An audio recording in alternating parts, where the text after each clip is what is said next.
uno de más grandes aeropuertos de África, que va a abrir ahora en noviembre de 2024, que va a empezar una buena conexión dentro del continente africano. Pero también tenemos otro proyecto muy importante, que es lo llamamos el corredor de Lubito. Es como un tren rail que sale de la costa oceánica atlántica y va até el océano Índico en Tanzania, o lo mismo tren rail. Es muy importante por el desarrollo de turismo también, pero también el transporte de manufacturas dentro del continente. Pero lo que pasa es que África también es es el continente más joven del planeta. Y eso también tiene influencia en la necesidad de crear las condiciones para que los jóvenes africanos que tienen que tener empleo, que tienen que tener trabajo, hagan las habilidades necesarias para el desarrollo del turismo. Y lo que pasa también es que los otros sectores de la economía, como la extracción, como el petróleo, como la agricultura y todo, no tienen mucho espacio para absorber la mano de obra que tenemos en África. El sector de servicios, mayormente el turismo, va a ser uno de los sectores que va a absorber mucho de la mano de obra, de la fuerza humana que África produce. El entrenamiento, la formación, la capacitación técnica es una prioridad en el gobierno angolano para que tenga condiciones de absorber la mano de obra y permitir la reducción de la tasa de desempleo. Gracias.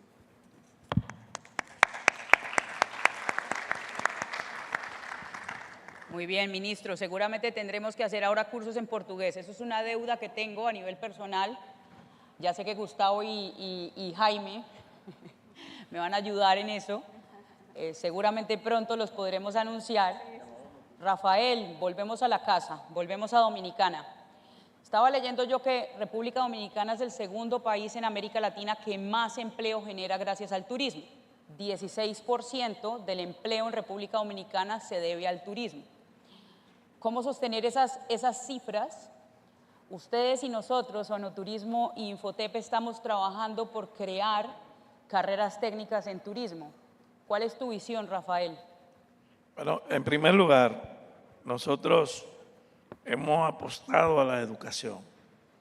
En 1980 se creó una institución tripartita constituida por el gobierno, los empresarios y los sindicatos, llamada Infotep.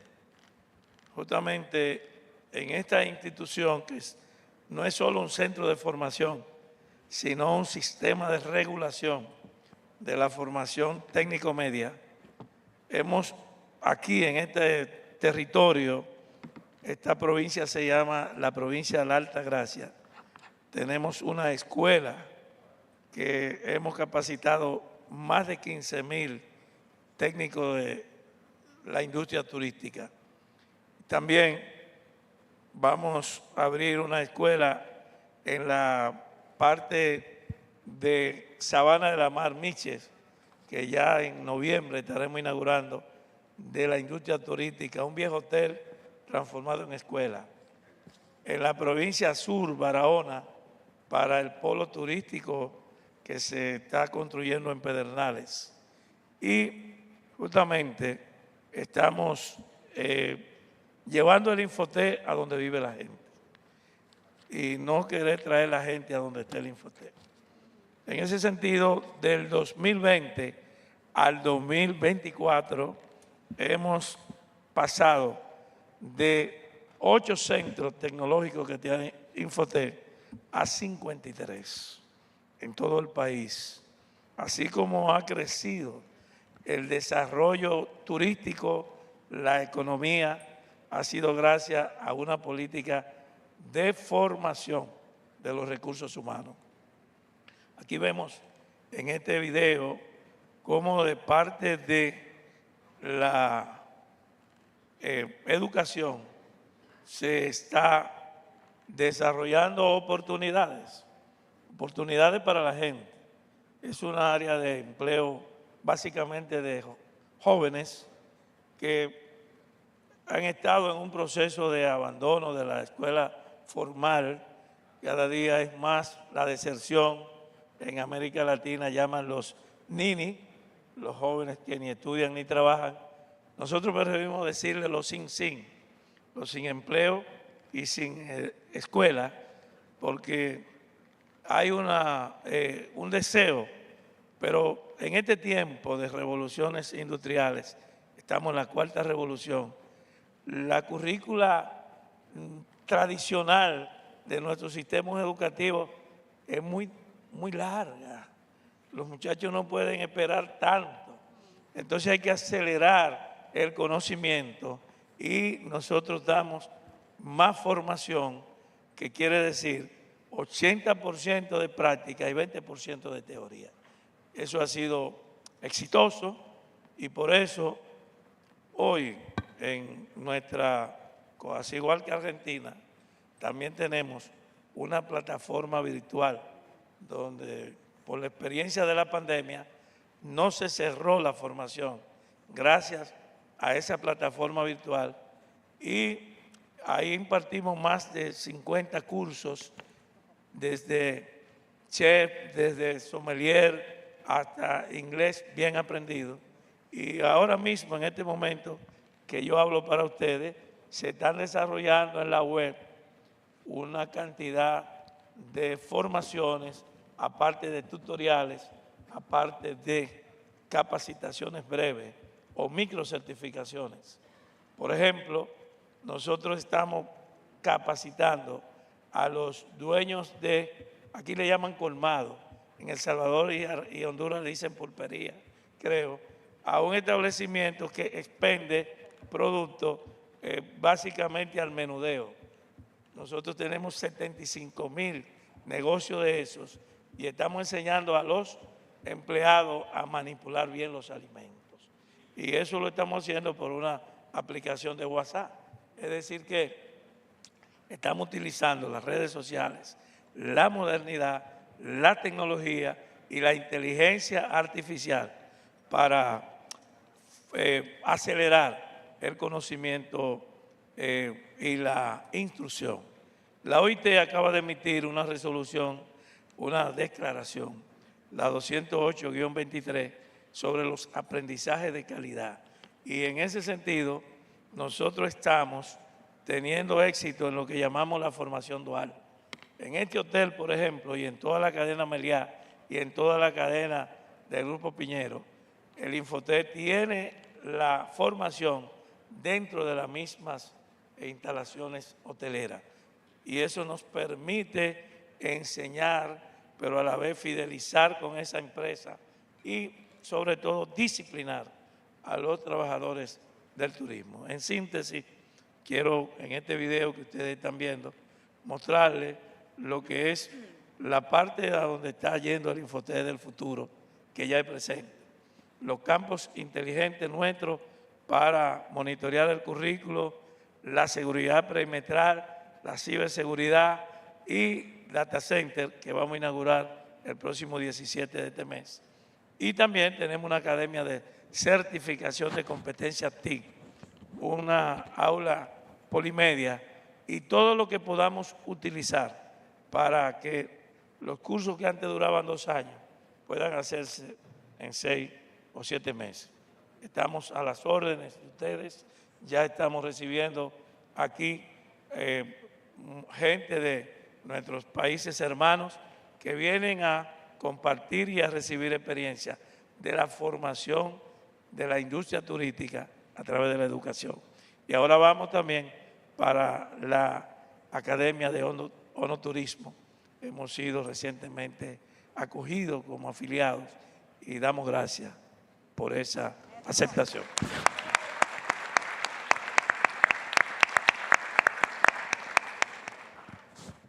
Muchas gracias a ti. Felicidades por muchas cosas.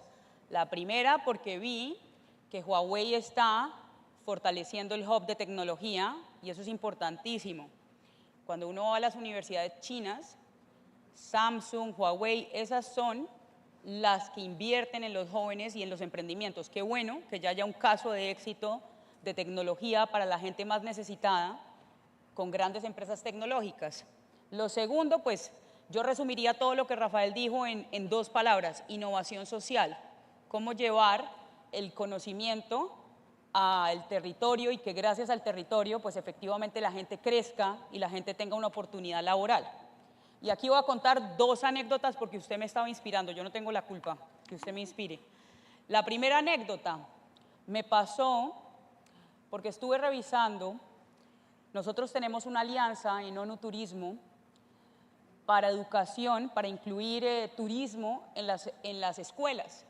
Hicimos una alianza con Cambridge, los británicos, con los americanos y con IB, que es la educación internacional. Y les voy a contar una anécdota porque yo no sé si ustedes sabían, pero eso me hizo abrir la cabeza frente a algo que dijo Rafael, y es el tiempo que hoy en día se necesita para tener un diploma.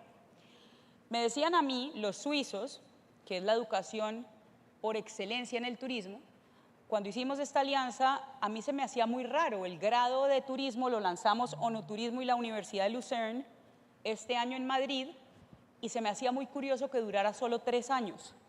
Y a mí me parecía que era una locura. Y yo decía, ¿pero por qué un grado tiene que durar 3 años? Yo estudié 5. Y los suizos me decían, pues es que es muy fácil, los jóvenes de hoy no tienen la paciencia, ni tampoco la educación está absolutamente concentrada. Y el futuro de la educación va sobre cuándo soy más competitivo y cuándo salgo más rápido al mercado laboral. ¿Esto por qué lo estoy diciendo? Porque a menor tiempo más competitivo, y si logro salir de una muy buena universidad en 3 años, pues estoy ganando tiempo y estoy siendo más competitivo. Eso me hizo pensar que en mi querida América Latina estamos todavía muy atrás, porque todavía los grados duran 5 años, y lo que es peor, cuando hablé con los otros suizos, que son los de IBO, los de la educación internacional, me decían, Natalia, nosotros tenemos colegios por todo el mundo con el sello IB. El sello IB es reconocido a nivel mundial. Todos los niños que terminan con un grado IB, si van a estudiar a Estados Unidos, no tienen que pasar 1 año porque ya sus competencias las han tenido en educación superior, con lo cual terminan mucho más rápido que cualquier niño que tiene educación tradicional. Y esto que contaba Rafael es espectacular porque es lo que nos puede abrir la cabeza, tanto en África como en Américas, para dejar tanta burocracia. A veces hay que contar cosas muy buenas, pero también lo que tenemos que hacer si de verdad queremos avanzar como región y ser más competitivos de verdad. Entonces, buenísima intervención. Now I switch to English because Queen Mulemwa wants to speak today about the skills, the gaps. We are talking about gaps. In UN Tourism, we did a survey 2 years ago, and I have to say that 80% of the bachelors in tourism are focused in hotel administration. That cannot be, of course, because we need to diversify, because tourism is not only about hotel administration, that's good, but it's not the only thing. So, Mulemwa, please, what are the key areas that we need to build in order to diversify education in tourism? What are you doing? And what's, of course, the vision of the school that you are creating in your hometown, Zambia? Thank you so much to you, Natalia, and the team at UN Tourism, first for the opportunity to come here, and then also for the support that you've rendered over the last 2 years. So when it comes to understanding the skills gap and the knowledge gap in the various destinations, it's very important as well to learn the product of the destinations and where the sector is going based on the policies that are at play in both education and in the sector. When we as a destination were having the ambitions of transforming not just our institute, but also the sectoral positioning in Zambia, because tourism has been identified as a key economic sector. So it means that we now need to look what are those skills that are going to be there to match the growth that is there. And the tourism ecosystem is quite vast. So we are not really just focusing on the hospitality, the service, but we're looking at everybody else. I think, as Minister did mention, looking at it from the front line, who are non-tourism, but they play a critical role when you're entering a country and in a destination. So what we've done was to really have an introspection as a destination to say this is a conversation that is not limited to Zambia alone. And I was very happy when our host minister did start with the pandemic, because that is the zero start line that we are all starting from. The pandemic really brought every destination to a zero start line. It didn't matter what infrastructure you had, it didn't matter what attractions you had. We all stopped at the same time, and the most significant impact was not on our facilities, it was on our people. So now what happened was that we realized just how illiterate as a sector we were. And looking at now going into recovery, Africa was closed off to the world. And now we are looking, as we are being intentional about this recovery. Right now we are here in the Caribbean, where we're trying to establish working relations. If there is a policy direction, as there is now, where our minister this morning was signing a relationship with the Dominican Republic, what will the skills be that we need to have as a recipient destination, as well as what skills will Dominican Republic need to have to be able to receive the guests that are arriving? That is something that we need to now not deal with on, with a blanket approach, but on a case-by-case basis, because the demands from the market here will be very different from the Chinese or the Japanese market. So when we are then identifying the skills gap, we're also matching with the intentions of where we're going. So with the Academy, we are really looking at being very responsive, being very timely about what we do. The last thing that I was going to discuss was we've got an intervention that we've put across, which is establishing a platform of dialogue that brings together educators and industry, which has been a very significant gap, especially in tourism development, where the engineers, the medical practitioners, everybody else has conversations about the skills and knowledge gaps. With us, it seems education was the driver for what we were learning. But now we've created a platform as a destination that really brings front and center as equal partners, educators and industry to have conversations. As I conclude, I'm now looking at a room that is full of the different destinations, trying to see how do we then identify the skills demands, not just in the formal setting, but based on the different panels, how do we tap into the informal learning environments? How are we going to be able to, the interventions that we have now are interventions in the school system. What happens for those that are out of the school system? How are we going to deal with the in-service? How are we dealing with the communities? Those are the type of skills and knowledge gaps that we need to be very intentional about. Thank you.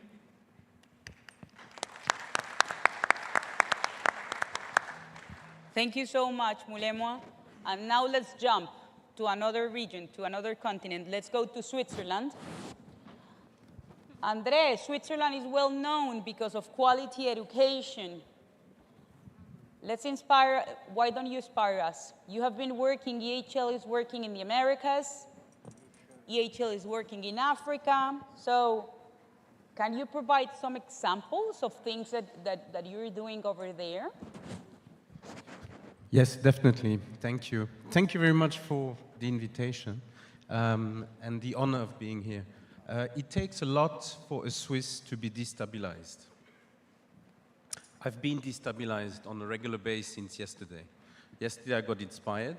Thank you very much. there was a dynamic in this room which I loved, and I believe that we Swiss can learn a lot, we can learn from each other, and we can grow together. Then I was also destabilized today with the presentation of the Minister of Tourism of the Dominican Republic. I was just amazed, mind-blowing.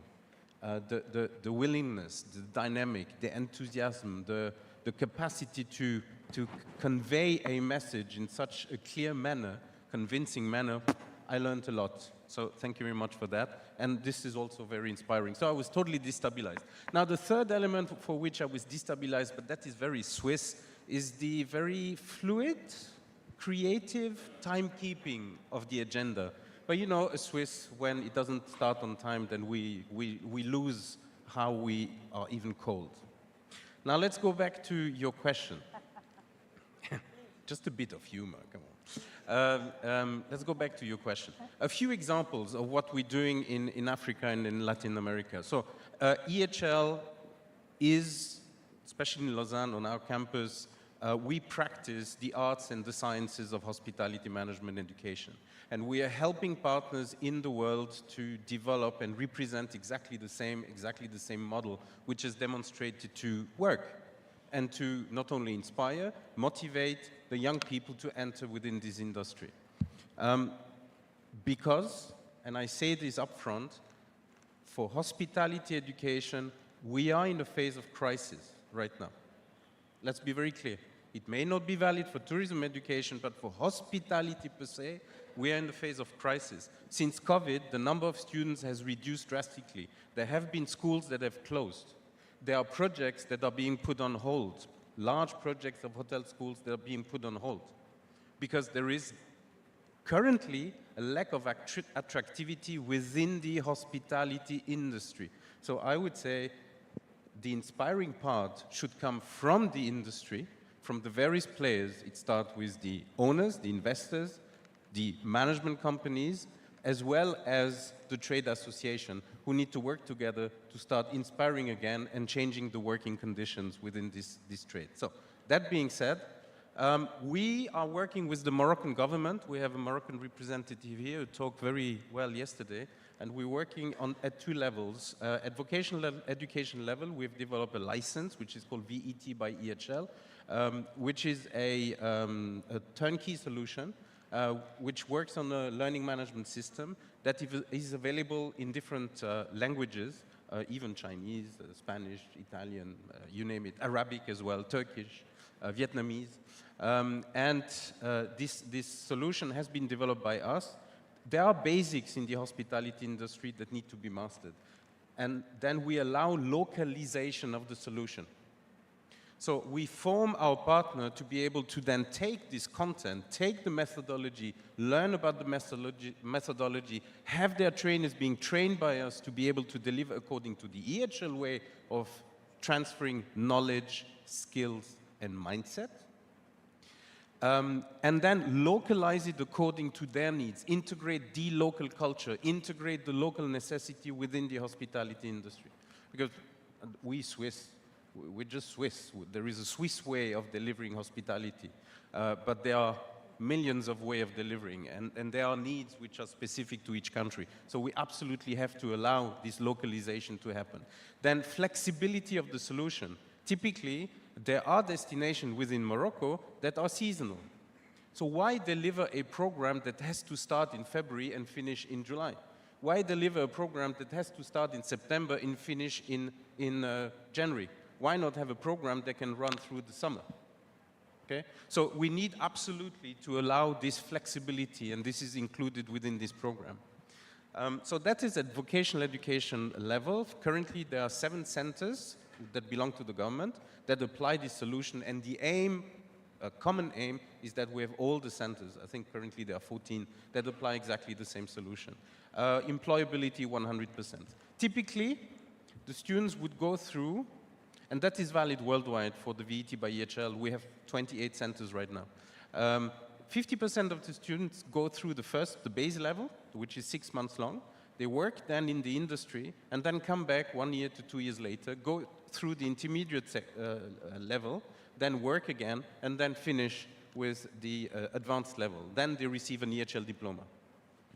So it allows employability. So it's not just education, it's education as complementary to the work.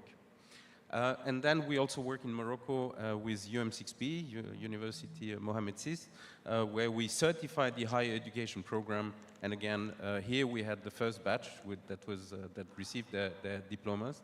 And this is a recognition of a program, and we guide and handhold the partner to be able to deliver a best-in-class higher education program. So that's an example in Morocco.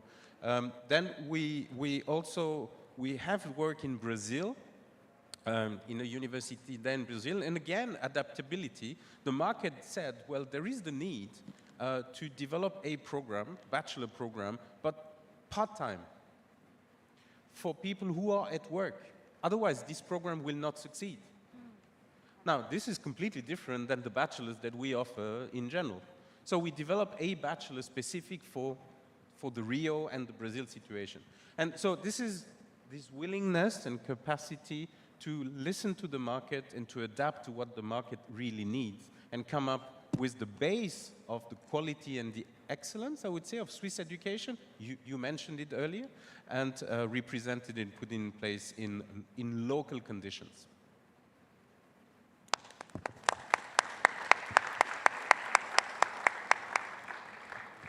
Thank you so much, André. You know, I have a dream, and of course, we are going to make it true. But part of what is happening in Switzerland that amazed me was the first time that I was there learning about education, was that finally, at the end of the day, in Switzerland, vocational training and managerial training is connected. So you study 2 years. If you don't have opportunities to study, you go into a technical career.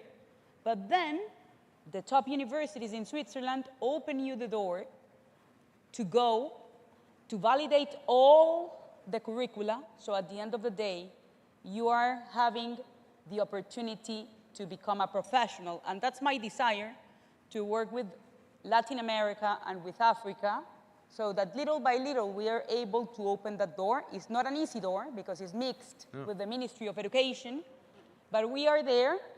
And I think that the soonest, the latest, we can have a showcase over there. So thank you again.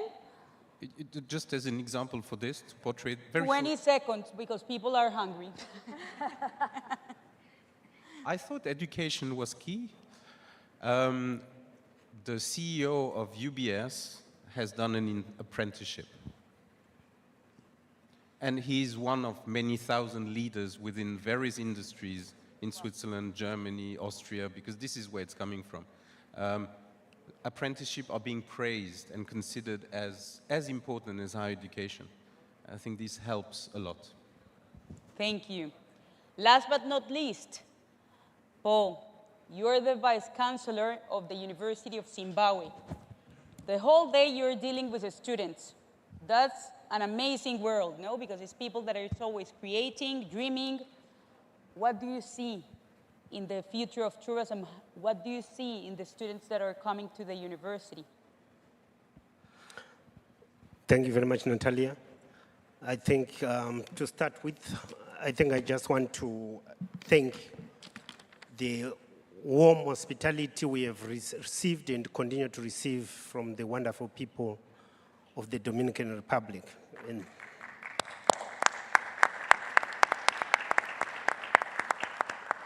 I would also want to acknowledge the leadership we've continued to also receive from the UN Tourism. And thank you for honoring us by bringing us here. Now, talking about the education, what we have done, I just want to be short in the interest of time. I know I'm between lunch and people's lunch and this session. In Zimbabwe, what we have realized we needed to do was to change the purpose for education, the philosophy of education. So this was done right from the top. The President of the Republic of Zimbabwe, Dr. Emmerson Dambudzo Mnangagwa, brought in a new philosophy with a new challenge in a very simple but very deep way to say, if the education is not delivering goods and services, then the education is useless. I think that was the starting point. And as universities, we took up the call and we have radically but deliberately transformed the curriculum of the university and the philosophy of the education. We used to teach students just simply the administration of tourism, simply the naming of towns and cities and rivers and mountains, without purposing the education to deliver goods and products that would speak to the meaning of tourism.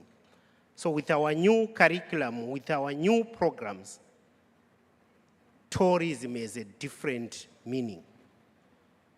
We now have innovation hubs within universities and industrial parks. The philosophy is called education, heritage-based education 5.0. The heritage-based is working with nature, working with what we have, working with the power of the most important assets, our people. And the 5 pillars are the research, which is common, the community service, common, the teaching and learning, common. Then the innovation and industrialization has not been common.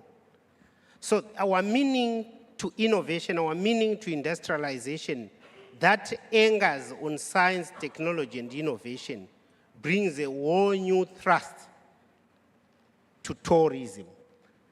We're now working on generating new content for tourism. We now realize that there is tourism in the medical field. There is tourism in education. There is tourism in culture. There is tourism in nature. And that brings a very different type of graduates. And I'm happy to announce to this august house that we have had our first group of graduates under this new philosophy this year, 2024. And we are seeing a lot of commonalities that have generated with this region, because we have now generated programs, research and development programs, that speak to the type of foods that we have, that speak to the type of landscapes that we have, the type of animals we have, the type of people we have in the country and in the different regions. And the use, leveraging on the use of ICTs, we used to discover areas only when you go there, but then we rarely travel. Now that with the Internet of Things, with the AI, people are able to prime themselves to know areas, to know regions, to create applications for exploring regions of interest. The changes in tastes and preferences by people across the globe can now be matched by the skills we have to impart in our education programs. We have changed, that would be my last point. We have changed now to say skills should be more and theory less. We'll do more theory as we go with your experience. And with that, what we have been able to do is that the vocational training, polytechnic training, teachers college training are now connected seamlessly with higher education, which is university education, under a national qualifications framework that the country has developed.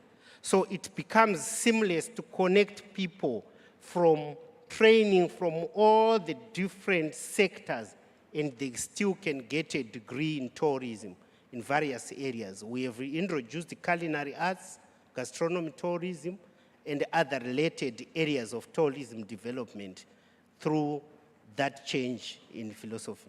Thank you.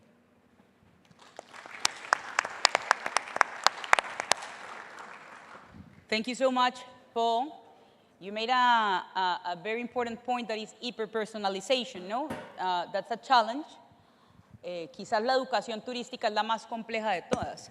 1.500 millones de personas, 1.500 millones de clientes.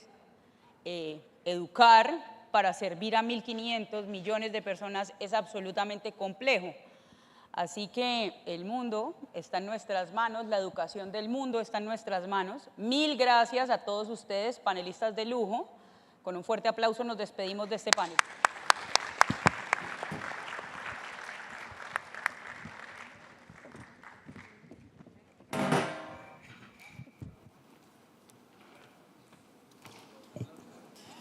Coincidimos con la señora Natalia Bayona, directora ejecutiva de ONU Turismo, con que es un panel de lujo.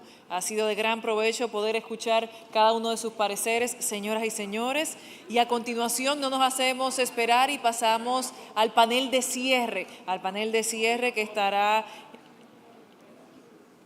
no sin antes pasar a compartir o capturar más bien una fotografía que dejará inmortalizado este momento de panel.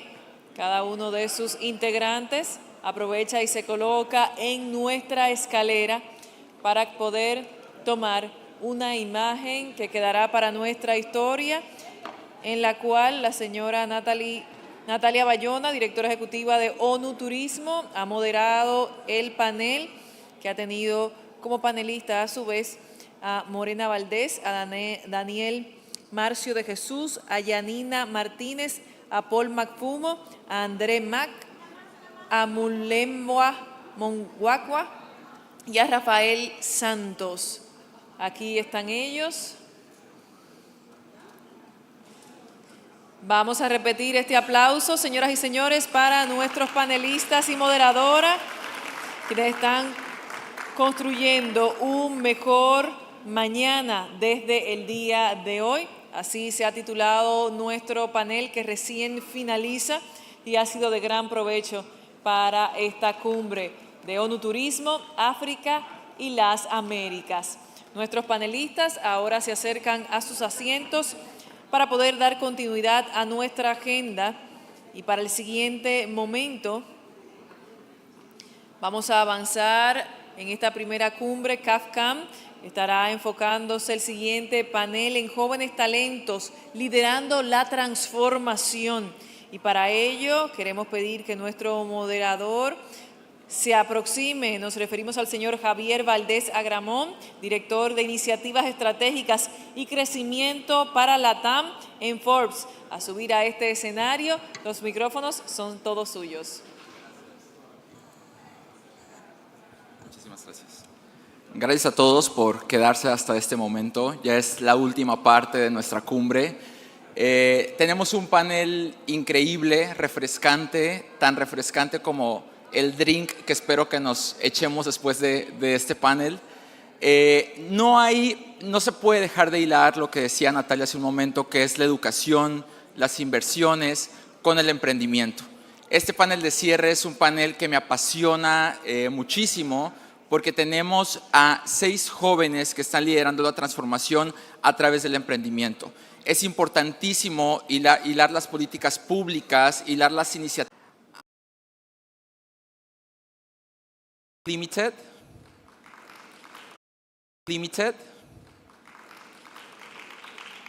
Cantal Baker, founder of Picala Bikes in Morocco. Andrés Bisonó, founder of SOS Carbon from here, Dominican Republic. Miguel Ángel Carvajal, founder of Get Up and Go from Colombia.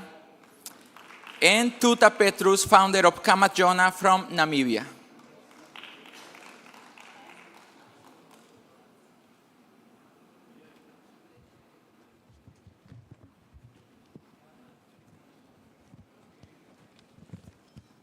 Thank you everyone for be with us. I would like to start the panel with the Minister Didier. Minister, what role does innovation play in your strategy for promoting sustainable tourism in the Democratic Republic of the Congo, particularly in balancing conservation efforts with increasing tourist demand in key areas such as national parks and cultural heritage sites? Thank you very much. I think I would be the only person to speak in French in this room because my English is not perfect. But before to start, I would like the technique to send like a video because to speak I need to change something about perception. And I think the Colombian minister talk about it. Perception is something like can be changed. Maybe he can put the sound. Because when people think about my country, c'est la terre d'une gastronomie aux mille saveurs. C'est la terre des montagnes aux neiges éternelles et des volcans ardents. C'est la terre d'un majestueux et puissant fleuve aux innombrables affluents et confluents, traversés par des rivières et des lacs à la beauté paradisiaque, offrant un spectacle que vos yeux ne pourront voir nulle part ailleurs. C'est la terre des minerais stratégiques qui abreuvent la technologie mondiale. C'est la terre de la grande forêt tropicale humide, poumon écologique de l'humanité, avec ses gardiens détenant les secrets ancestraux. C'est la terre de Zingakuvu, de Kimpavita, de Kimbangu, de Lumumba. C'est la terre de l'ambiance et de la rumba. C'est la terre de l'élégance. C'est la terre du combat du siècle. C'est la terre de l'hospitalité légendaire. C'est le cœur de l'Afrique. C'est la République démocratique du Congo. Explorez la RDC. Cœur de l'Afrique.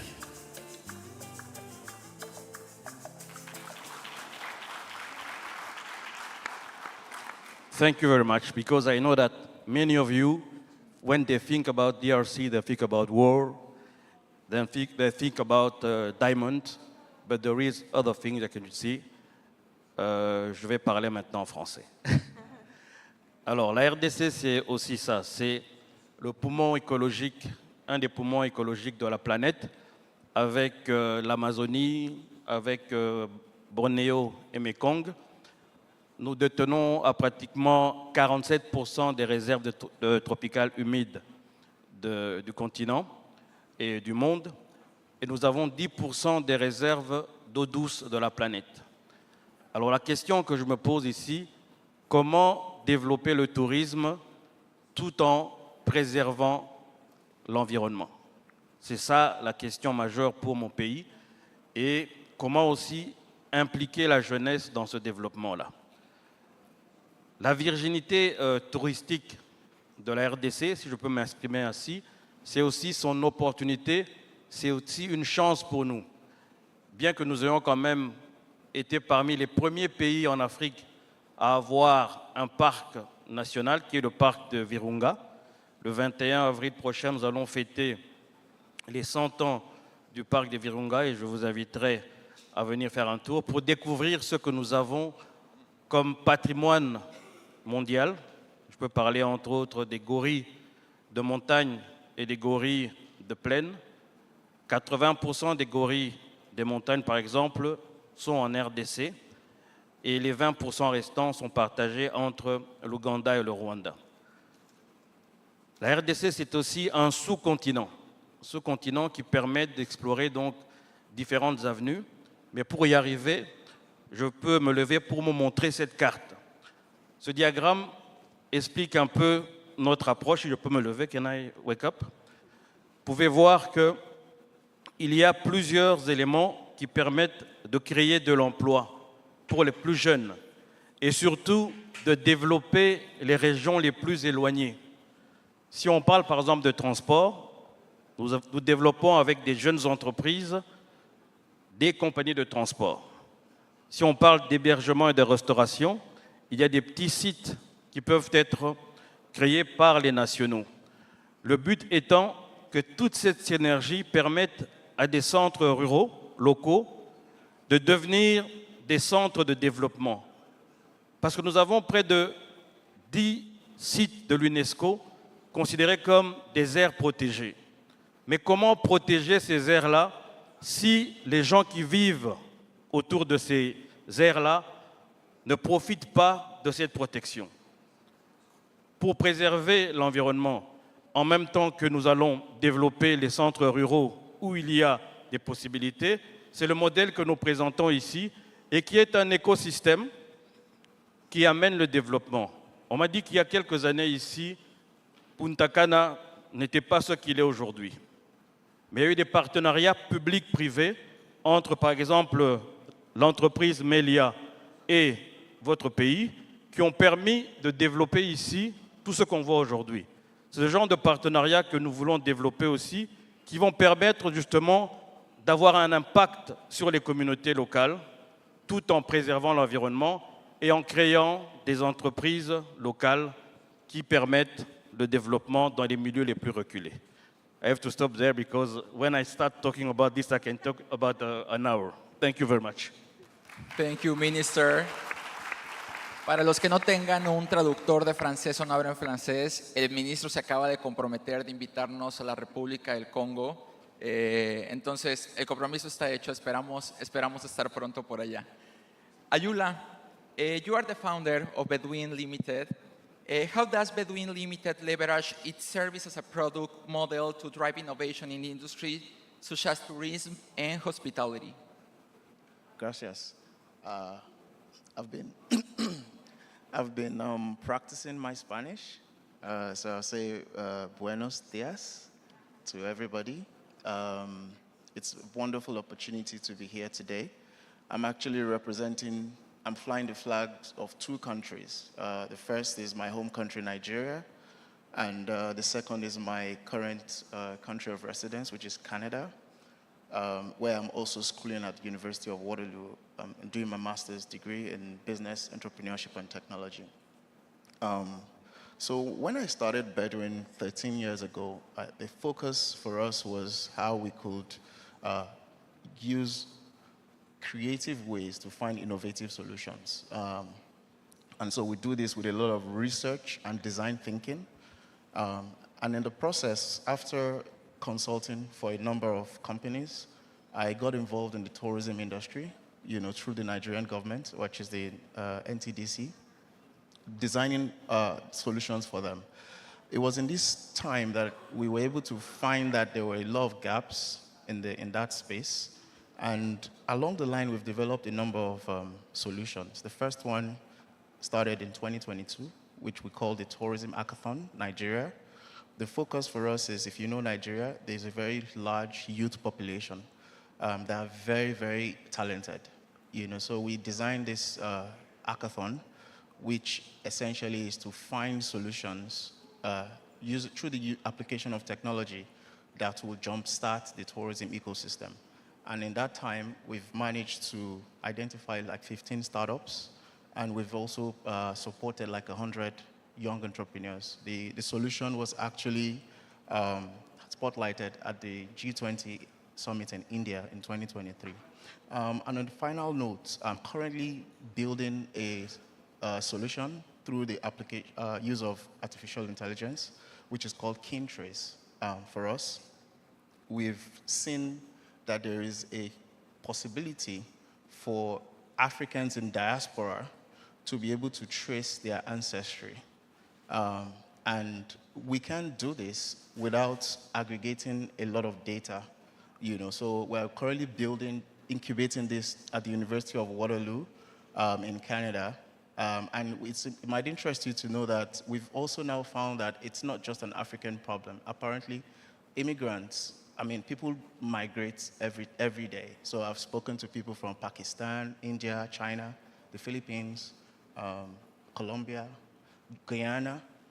All of these people are looking for possible ways to tell their stories, through a platform, which is essentially what we're building out with Kintrace. So those two solutions are those ones that focus on tourism, culture, and the preservation of heritage. That's what we're building at Bedouin. Thank you. Thank you, Ayula. The use of technology to grow and raising the bar constantly in the entrepreneurship is very important. And in the following of the same line, Andres, you are the founder of SOS Carbon. please tell us like an overview about SOS and how does SOS Carbon's innovative technology for sargassum contribute to both environmental sustainability and carbon offsetting efforts, essentially in coastal regions heavily impacted by sargassum blooms. Gracias, Javier. Me voy a mantener en el español. Gracias, ONU Turismo, por tenernos aquí y, bueno, por también reconocer nuestro trabajo a través de los años. Gracias a la República Dominicana en su representación del ministro Collado por siempre abrir las puertas no solamente a emprendedores, pero también pues, al resto del mundo, dando un precedente en lo que es la República Dominicana y cómo seguimos impulsando nuestro turismo, nuestra economía. Me voy a enfocar en lo que es cierto el lenguaje, el punto central de esta cumbre, que entiendo uno de esos puntos es la inversión y cómo seguimos impulsando el turismo. Un lenguaje común de los inversionistas, indiferentemente del idioma, son dos puntos centrales. Es el retorno y el riesgo. Y el cambio climático afecta a ambos. ¿Cómo? Si tenemos impacto de huracanes, invasiones de sargazo, pérdida de la biodiversidad, incremento de enfermedades, entre otros, pues eso afecta directamente un incremento del riesgo en lo que es la inversión cuando nos enfocamos en los diferentes turismos, en los diferentes destinos. Ese riesgo, cierto, siendo aún mayor para regiones como el Caribe, vulnerables a lo que es el cambio climático y aún más a estos riesgos. Pero también puede representar una oportunidad. ¿Por qué una oportunidad?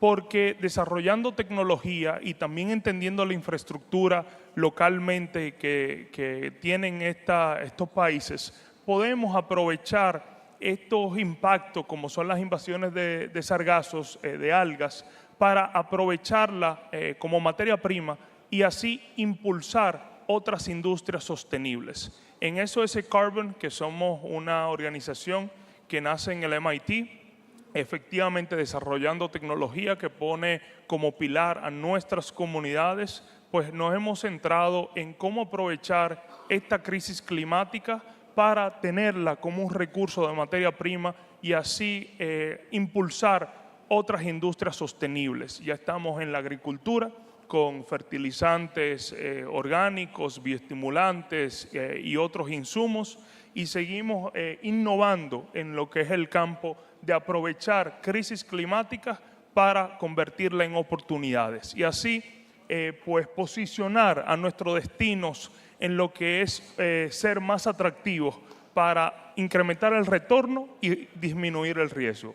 Gracias de nuevo por tenernos aquí. Muchísimas gracias, Andrés.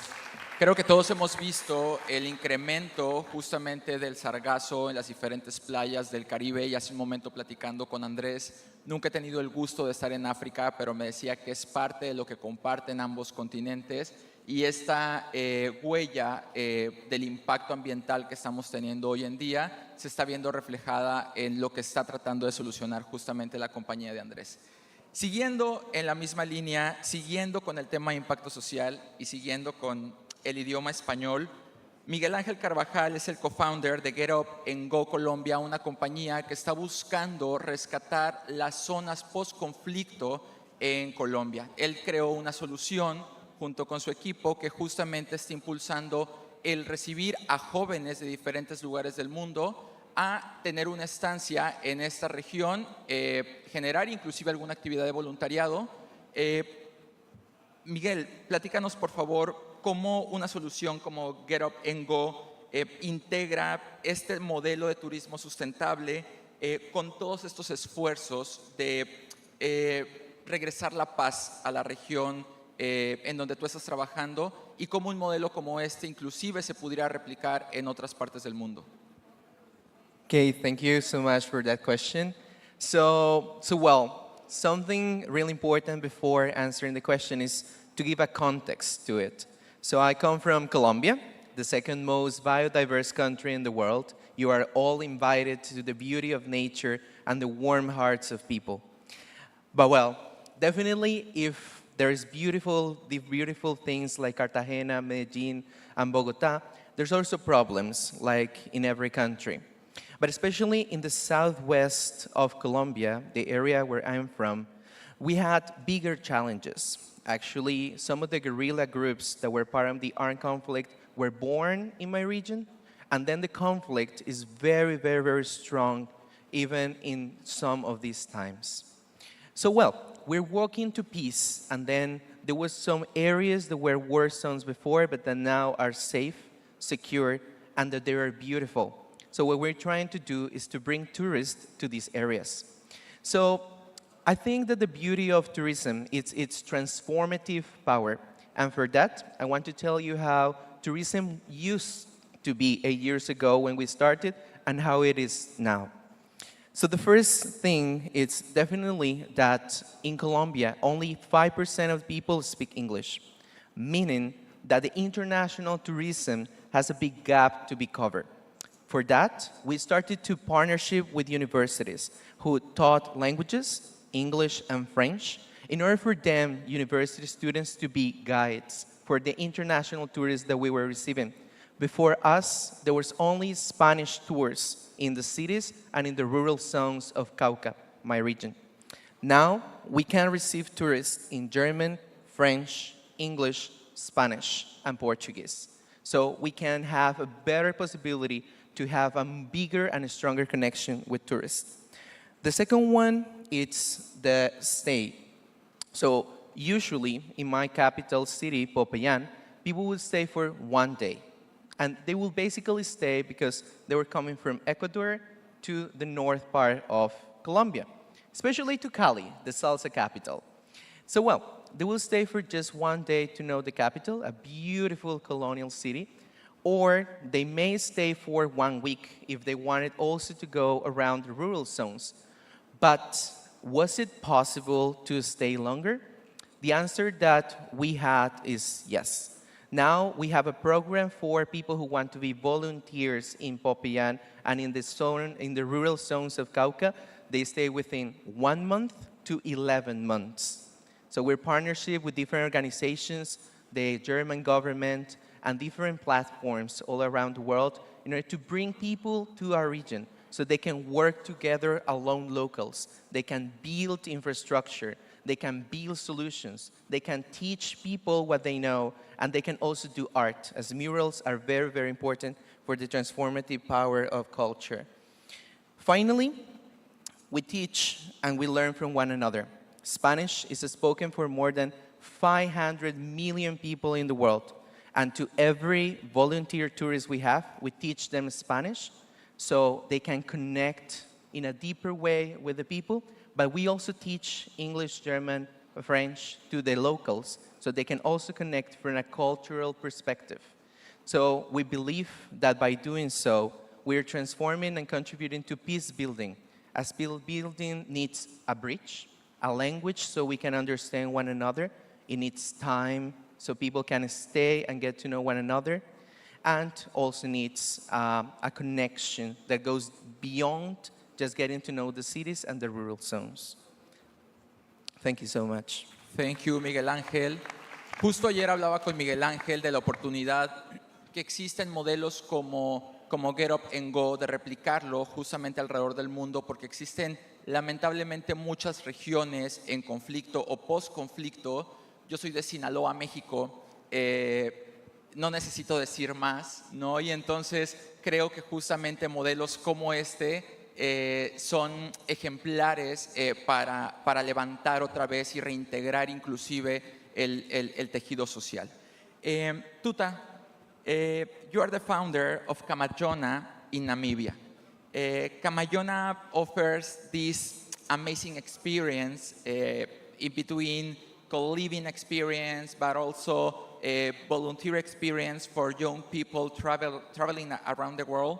Please tell us more about Camayona, and please share with us some examples of how Camayona's model have a good impact and transform the life of local communities. Thank you so much for having me here. By the way, Camayona means muchacho in Spanish. and that's the only Spanish word I know. So, yeah, so Kamashona, we specialize in long stay tourism because we believe this is more sustainable. We really believe in we are all about the community. We believe in the power of collaboration. So we offer, we have a co-living space and also offer tours, experiential safari tours. And we understand that young people are traveling different compared to the previous generation. They want to be more involved in the local community, and also the most important thing, they can work remotely. So Kamashona create this space where they can live together, they can work and also host a lot of different activities. We host like skill sharing nights or traditional cuisine night and all different educational activities. So the aim is just to bring them closer to the community and also for them to connect with the locals. Our tours are also more focused on wildlife conservation and the beautiful sceneries of Namibia. I don't know if anybody who's familiar with Namibia realizes that the country is more about the wildlife and a big land. So what we are trying is just to bring people to stay more in the city and learn and connect with the locals than just going on a safari and seeing the endless desert. So, yeah, thank you. Thank you, Tuta. We have a new goal in our bucket list, and it's to visit Kamashona in Namibia. Cantal, you founded Picala Bikes in Morocco. You are not from Morocco. You came to Morocco, and you can tell us more about it. You have 60 youngsters currently employed at Picala in Morocco, 23,000 children educated, and 650 women learn to cycle. With a mission to inspire the audience, how can a model like Picala have a good impact on global tourism? Okay, thank you very much. A very good question indeed.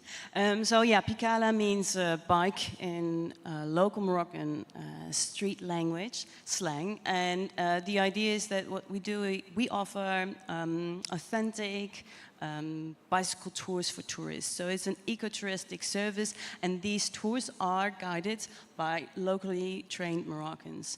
And the aim is that the revenues of all these tours, they go and benefit the local community. So we make sure that tourism is extremely powerful. We know that. This is why we're here all together. And we want to make sure that tourism helps the community directly and indirectly. And this is why we have set up this model where our profit, our trainings support all the social activities that we do within the organization to empower kids, communities, the city. Morocco is a very high, has a very high density in the cities. So over 60% of the population lives already in cities. That's very high. And so cities are under a lot of pressure. Mobility, sustainability, and therefore we want to make sure that the bicycle becomes an asset both for the community and for tourism. So that is part of that is our big mission. That's what we're aiming at. We're located in 3 cities in Morocco and trying to expand. And yeah, your question is like, how could we give impact to the global tourism?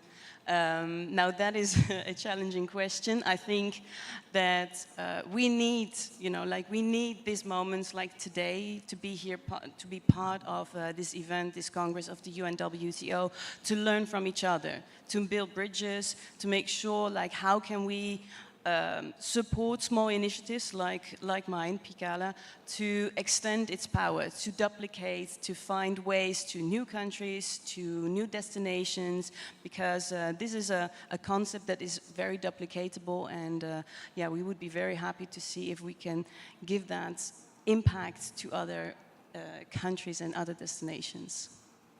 Thank you, Cantal.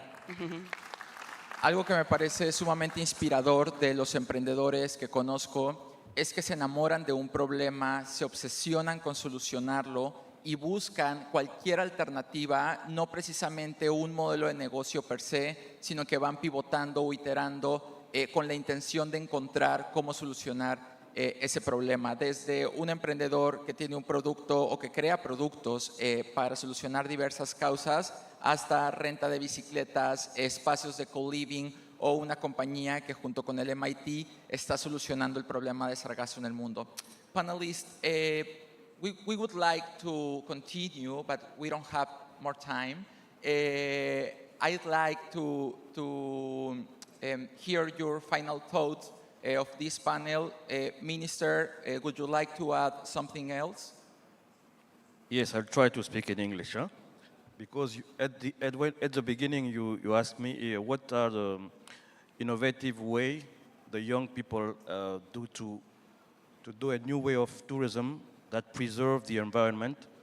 We have a young group of person who create a festival. They call it Congo River Festival, and they take a boat to make the people discover the beautiful and majestic Congo River by boat, and also they do some experience to take out of the Congo River all the bad material like plastic bottles, things like that, and we work with them to make the people discover the country. And as I said at the beginning, Congo is like one of the latest ecological lung of the world, and we need to preserve this and also to see how to stop the war in the north of the country. Congo is a big country, it's a subcontinent, so the war is just in the north of the country, and there is a lot of opportunity to invest in the tourism sector. And as I said at the beginning, I invite every person here to come next year in Congo because it's 100 years anniversary of the Virunga's park. It's one of the biggest park in the world, and there is a biodiversity, and I need you to come and discover my country. Thank you very much. Thank you, Minister. Ayula, would you like to add something else? I just want to thank the organizers, UN Tourism, and of course the beautiful country of Dominican Republic. It has been a magical experience for me. I know I'll be going back to my base in Canada to showcase, what I've seen here. And I know this won't be my last time. I would definitely love to engage more with the ecosystem here. Thank you very much. Thank you too. Cantal, I'd like to listen your final thought. Yeah, I think it was very inspirational to be here and also to meet other very interesting entrepreneurs that are really trying to bring a different story to tourism and have more inclusivity and social impact in their scope. So I think it's very important to acknowledge them and to support them. I think our challenge is really like, how can we scale this? Because we're doing business plus, in my opinion, because we have all of those extra elements to support the community embedded in our strategy. So for me, it's really important that we keep that dialogue going, how we could support this kind of initiatives on policies, on investment, on connections. And I'm very grateful to be here today because I've had already many opportunities to improve, and I hope every one of these amazing people will flourish as well. Thank you, Cantal. Andrés, ¿te gustaría agregar algo más? As Dominican myself, I just want to say, right, let's go enjoy a cold Presidente wedding dress, and looking forward to mingle and meet in more depth your different startups and your companies. And yeah, let's do it. Ready for lunch, but please. Gracias. Miguel Ángel, por favor. Well, thank you. Thank you to UN Tourism. Thank you to the beautiful country of the Dominican Republic. And I think that a great lesson that I have learned through these days is that we can do it. The world needs a transformation, and I think that tourism has the power to transform it. Gracias. Tuta? Yeah, I'm just happy to be here. I really appreciate the invitation, and a lot of people from my regions, young people, they don't really get opportunities for invitations, big platforms like this, and I really appreciate this opportunity. I met a lot of all these friends, and it's helped us to getting inspired more, and think more out of the box, which is what's Muchacho all about. Thank you so much, Tuta. Quiero agradecer especialmente a ONU Turismo por pensar en las juventudes, por cerrar de esta manera esta asombrosa cumbre, y muchísimas gracias por darnos oportunidad de tener una voz y un espacio también para presentar lo que los jóvenes alrededor del mundo están haciendo, están impulsando from scratch, y es importante en este punto unir esfuerzos. Gracias otra vez ONU por darnos esta oportunidad, pero los ministerios de cada país también voltear a ver lo que las juventudes locales están realizando, apoyarles de la manera que se pueda, y estoy seguro que van a ser mezclas muy, muy ganadoras. Muchísimas gracias a todos ustedes, y bueno, vámonos a comer y a celebrar.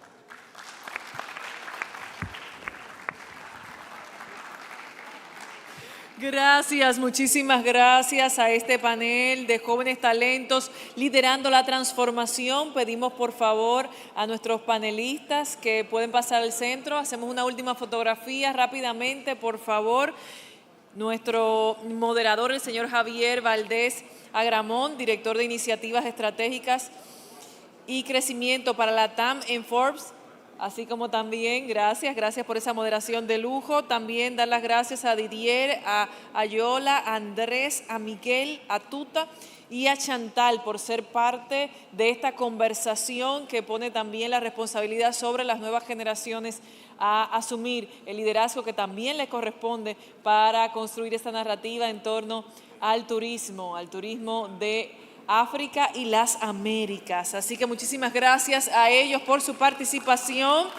Y ya para despedirnos, tenemos que hablar de los siguientes pasos a dar. Así que yo quiero pedir que por favor nos acompañe en este escenario el secretario general de ONU Turismo, el ministro David Collado, el señor Gustavo Santos, la señora Elisa Grandcourt, la señora Natalia Bayona y el señor Carlos Peguero, porque queremos compartir con ustedes nuestro próximo destino. ¿Quién será el país anfitrión de la próxima cumbre ONU Turismo, África y las Américas? Así que nuestros anfitriones y líderes se colocan en este momento porque haremos entrega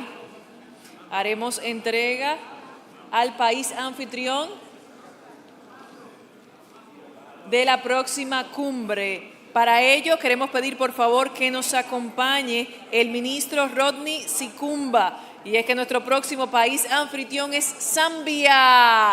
Aplausos, señoras y señores.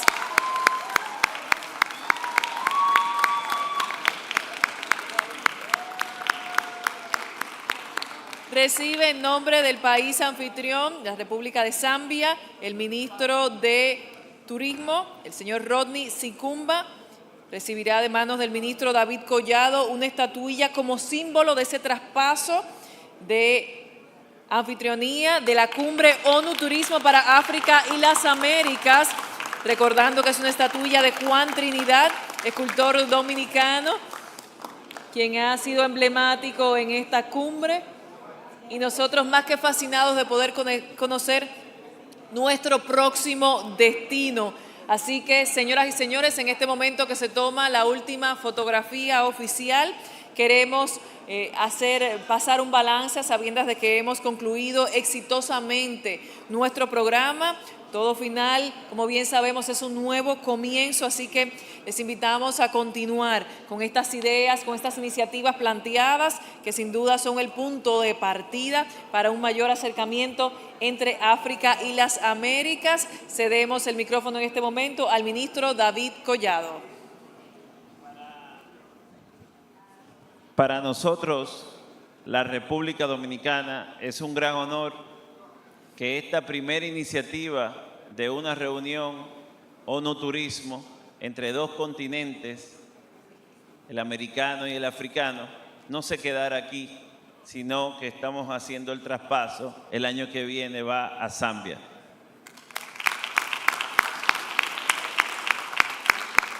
Excellency SG, I think as Zambia we're very delighted to be the host of the second edition of the CANCAF. And I think what is very important is that we don't need to we need to keep the fire burning to make sure that this thing gains the momentum that it requires. And from the presentations that we've seen and all the investment guidelines that we've been shown, especially some of them within Africa and the ones in America, it will now give us the impetus to actually drive this agenda. As we always say it in Zambia, if it ain't fun, it ain't tourism. Americas, welcome to Africa. Thank you very much. Dando desde ya la bienvenida a las Américas hasta África, enhorabuena.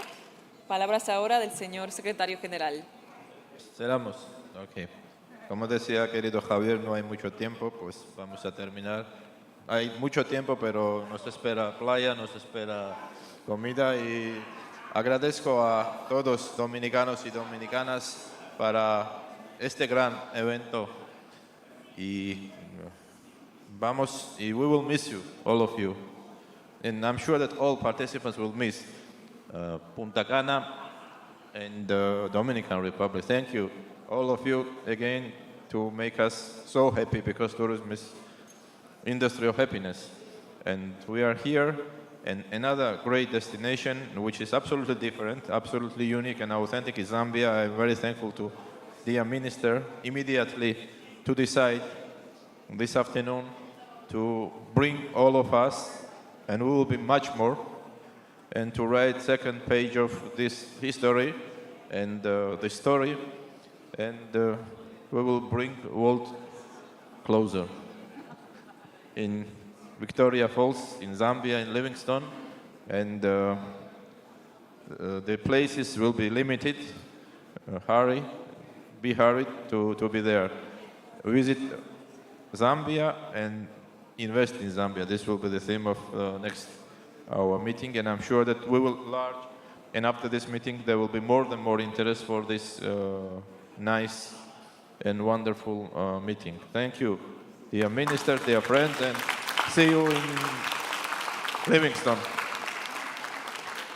Y de esta manera, con palabras de cierre del señor secretario de ONU Turismo, de esta manera concluimos esta cumbre ONU Turismo para África y las Américas. Enhorabuena poderles haber recibido en República Dominicana, específicamente en el este de nuestro país, en Punta Cana, que dejamos los brazos abiertos para que permanezcan con nosotros, disfrutando, compartiendo y aprovechando todo lo vivido y aprendido en este espacio para el turismo. Turismo para África, turismo para las Américas, en esta cumbre ONU Turismo que ha concluido con éxito. Recordarles que tenemos el siguiente destino ya en agenda y que será Zambia, nuestro próximo país anfitrión. De esta manera, en nombre del Ministerio de Turismo de la República Dominicana, nos despedimos hasta un próximo encuentro. Muchísimas gracias.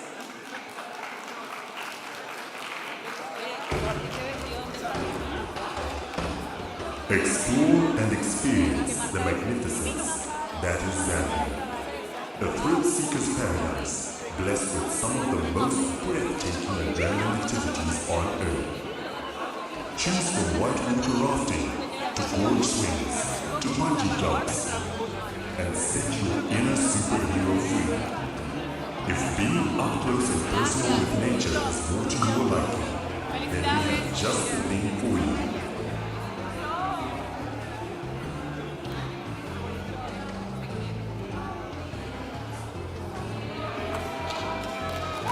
Get to interact with the big five in their natural habitat. Fine whining and dining, we hear you say? Say no more and be spoiled for choice with a stunning selection of top culinary experiences, all catered to suit each and every palate.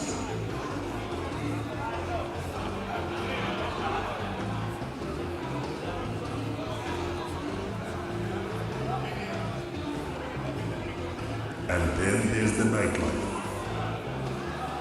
Grab a drink. Surrender yourself to the ebbs and crescendos of an irresistible beat. Say cheers and get ready to dance the night away. All in the company of the friendliest people you will ever meet.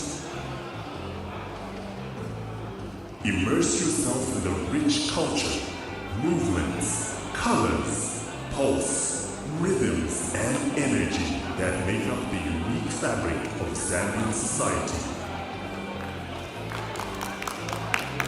Be sure to acquire a piece of exceptional Zambian craftsmanship and artistry to remind you of your stay.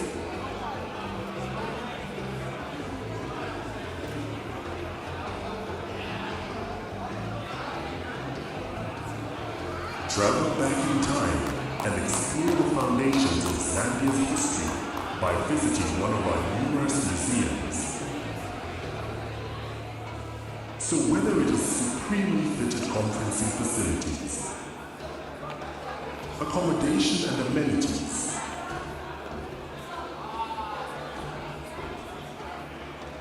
wondrous water bodies,